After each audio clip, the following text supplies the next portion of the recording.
थे, क्या बताया आरोपियों ने, किस वजह से उतनी तेज रफ्तार में गाड़ी चला रहे थे, सीक्वेंस ऑफ इवेंट क्या था?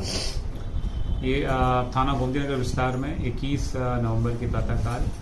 एडिशनल एसपी श्वेता श्रीवास्तव के बेटे के साथ एक दुर्घटना हुई, जिसके संबंध में एक अभियोग पंजीकृत किया गया है, जिसमें इस घटना के जिम्मेदार 2 व्यक्तियों को गिरफ्तार किया गया है और जिसमें प्रयुक्त की गई गाड़ी को भी बरामद कर लिया गया है। घटनाक्रम के संबंध में आरोपियों ने बताया कि उनके उसमें से एक आरोपी देवश्री वर्मा के चाचा ने एक नई XUV 700 अभी 2 महीने पहले खरीदी थी और उसके चाचा वर्तमान में लखनऊ में किसी शादी की वजह से आए हुए थे और ये दोनों लड़के उसमें तेज स्पीड से गाड़ी चलाने चाहते थे, उसको टेस्टिंग करना चाहते थे। इसीलिए रात में देवश्री वर्मा ने अपने चाचा से गाड़ी और गाड़ी की चाबी लेकर के अपने पास रख ली थी। प्रातःकाल उठ करके देवश्री वर्मा अपने मित्र सार्थक सिंह के पास गया, जहां सार्थक सिंह के बारे में उसको जानकारी थी कि उसके पास लर्निंग लाइसेंस है, इसीलिए ये लोग सुबह में गए, जहाँ पे देवश्री वर्मा ने उसको बताया कि सुबह सुबह पुलिस चेक नहीं करती है। फिर दोनों वहाँ से गाड़ी लेकर के G20 रोड पर आए, जिसमें एक तरफ से देवश्री वर्मा गाड़ी चला रहा था और उसको उन्होंने आपस में शर्त रखी थी कौन ज़्यादा तेज़ी गाड़ी चलाता है।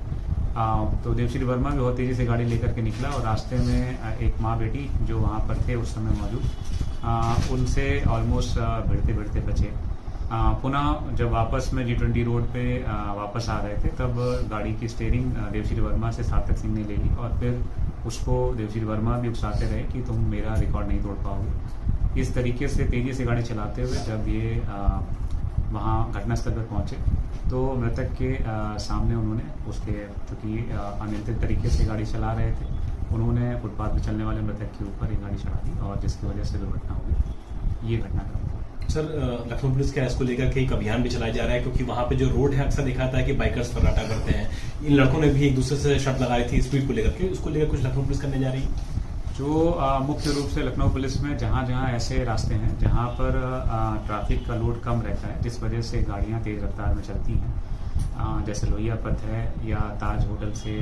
जनेश्वर मिश्रा पार्क की तरफ जाने वाला मार्ग है या G20 है रोड है, इन सब मार्गों पर हम लोग जिगजैग बैरियर लगाते हैं जो परमानेंट बैरियर रहेंगे, ताकि यहाँ पे गाड़ियों की स्पीड एक लिमिटेड वे में रह सके। ये हम अभी ये परमानेंट करने जा रहे हैं। साथ ही में जो तेज़ रफ्तार में गाड़ियाँ चलाते हैं उनकी गिरफ्तारी या उनकी गाड़ियों की सीज करने के लिए जिस समय विशेषकर से कार्यक्रम सुबह के समय होता है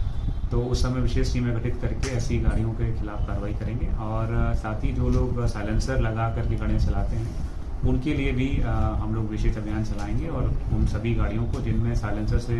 हालत ज़्यादा आवाज़ आती है तो उन गाड़ियों को भी सीज करेंगे। आखिरी सवाल सर, क्या जो आरोपी है सार्थक सिंह, इसके पिता ने पहचान छुपाने की कोशिश की, गाड़ी छुपाने की कोशिश की और ये भी बोल दिया क्या कि सार्थक नाम का उनका तो कोई बेटा ही नहीं है? जो सार्थक सिंह इसमें मुख्य आरोपी है, जो गाड़ी उस समय चला रहा था जब दुर्घटना हुई, इन लोगों ने घर में जाकर के अपने परिवारीजनों से, विशेषकर अपने पिता से बातें बताई तो उनके पिता ने इस गाड़ी को धुलवा करके इसको छुपाने का प्रयास किया। उसके बाद अभियुक्तों को भगाने में मदद करी। इसी कारण से उनके पिता सार्थक सिंह के पिता रविंद्र सिंह के खिलाफ भी 201 के अंतर्गत हमने कार्रवाई की है और यदि इस प्रकार के साक्ष्य आते हैं जो कि इस घटना में किसी अन्य की भी दुष्प्रेरणा थी या फिर किसी अन्य की लापरवाही की वजह से घटना हुई है तो उसके खिलाफ हम कार्रवाई करेंगे। ठीक है।